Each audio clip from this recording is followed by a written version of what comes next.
Welcome back to Intentional Interruptions, and we're back in my convalescence shelter in this little mini-series this week on the work of the Comforter, the Counsellor, the Holy Spirit. And today we're going to think about conviction. Perhaps you weren't expecting a day on conviction. Perhaps you don't want a devotion on conviction. Most of us really don't want to look at conviction.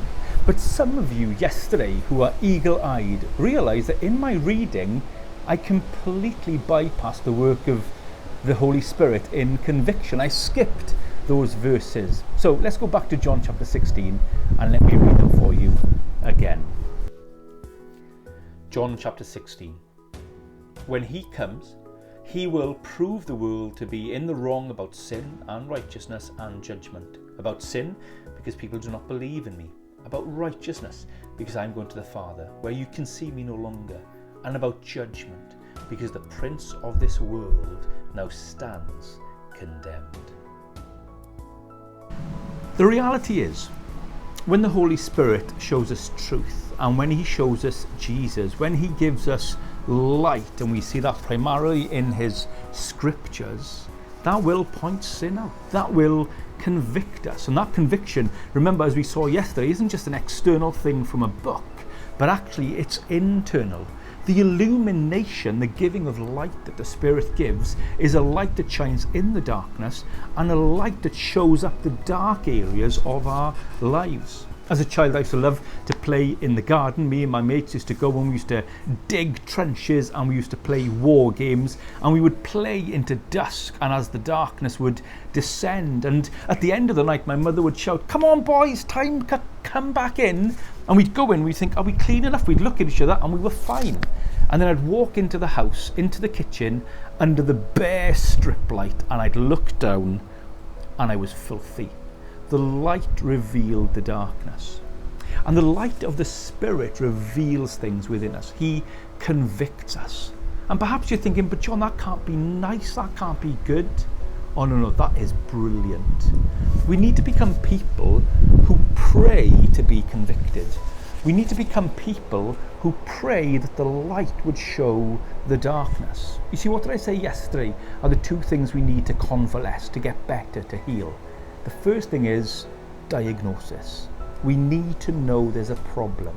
The Holy Spirit only ever convicts us to heal us, to help us, to make us whole. There's a sense in which the Father disciplines those he loves.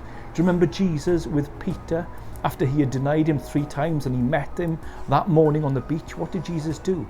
He pointed out his sin. Why? Because in pointing out his sin, he could then apply the balm of grace. The Spirit shows us our sins. He warns us. He convicts us. He gives us a conscience so that he can show us Christ and we can grow in him. Over these devotions, we've been talking about 3 responses to the pandemic: anxiety, anger, and amusement. My fear is we're not giving time to be convicted. And we need to allow those interruptions to come. So with our anxiety, why are we anxious? You see, God wants to warm our hearts in the anxiety and take it away, but he might need to convict us. Am I anxious because actually I believe I should be in control? Or am I anxious because I don't think God is in control? I need to be convicted of that so that I can ultimately see that God is in control, and it's best that I'm not in control. Or maybe my anger.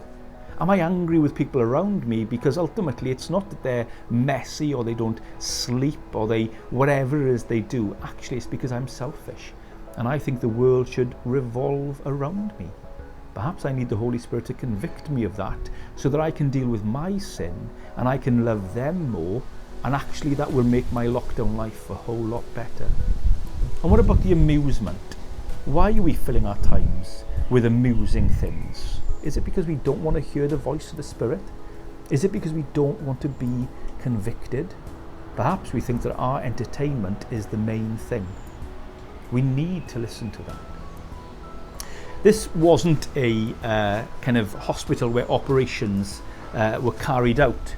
But if you go to a hospital where there's operations, surgeons use scalpels. and they are good things in the hand of a surgeon. A surgeon using a scalpel to operate to get rid of a tumour makes a cut that is for a good reason. And the Holy Spirit is the ultimate surgeon. Some of his cuts are difficult, but he does them for our good, to remove the cancer and tumour of bitterness and unforgiveness and selfishness. He wants us to be freed of all of those things.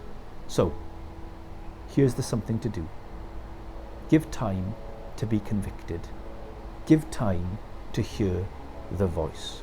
And the soundtrack for today, again, it's a surprise. Look down in the comments. See you tomorrow.